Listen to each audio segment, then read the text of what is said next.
Good morning বন্ধুরা, আশা করি তোমরা ভালো আছো। আমরাও ভালো আছি। আর সকালের ওয়েদারটা দেখো, আজকে ডিব্রুগড়ে রোদ্দুর আছে। আর এই দেখো, এদিকে ঝুড়ি আর কাঁচি নিয়ে নিয়েছি। ভাবছো ঝুড়ি আর কাঁচি নিয়েছি, কি করবে সকালে?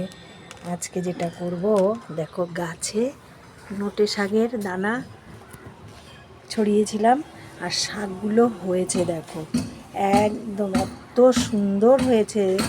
দেখো, এইরকম বাড়িতে টাটকা শাক যদি হয় তাহলে কেমন লাগবে বলো তো বন্ধুরা?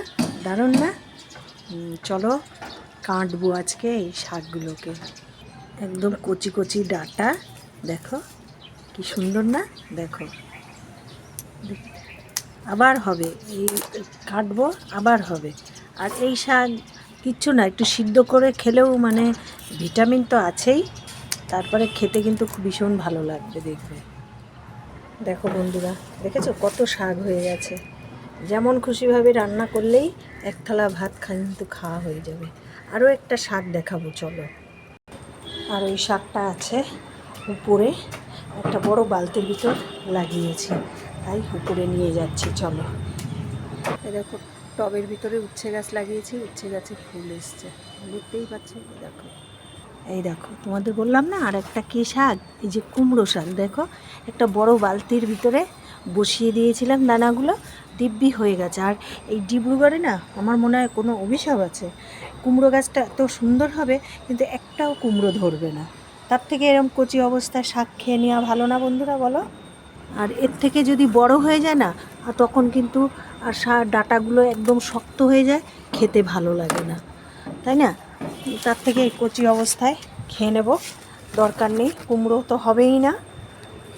তার থেকে কেটে নিয়েছি কচি অবস্থায়, যেভাবে খুশি শাক রান্না করলে তাও খাওয়া যাবে। এই যে আর একটা ডগা কেটে নেব, বাড়তেই দেবো না, খেয়ে নেব। হয় না কিছু না, তখন না মন খারাপ হয়ে যায় খুব। এত কষ্ট করে লাগাবো, তারপরে যদি না হয় কুমড়ো, অন্তত একটা কুমড়ো হলেও মানুষ খেয়ে শান্তি। তার থেকে কেটে খেয়ে নিই, তুই দরকার নেই আমার। হয়ে গেল।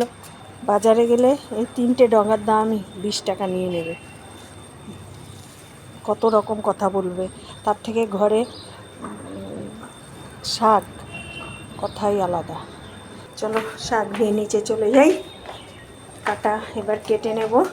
এতে তো কিছু ফেলতে হবে না, আর বাজার থেকে কিনে আনলে কত কিছু ফেলতে হয়। কুমড়ো শাকটা কেটে নিয়ে আসলাম, এই যে একটু ডাল সিদ্ধ করেছি, আজকে মুসুর ডাল দিয়ে কুমড়ো শাক রান্না করব। আর এইদিকে দেখো, সোয়াবিন ভিজিয়ে রেখেছি, একদম কষা কষা করে সোয়াবিনের কষা করব। দেখি অল্প করেই ভিজেছি, আমি সোয়াবিন খেতে অত ভালো লাগে না বলে। চলো শাকগুলো এবার কেটে নিই। প্রথমে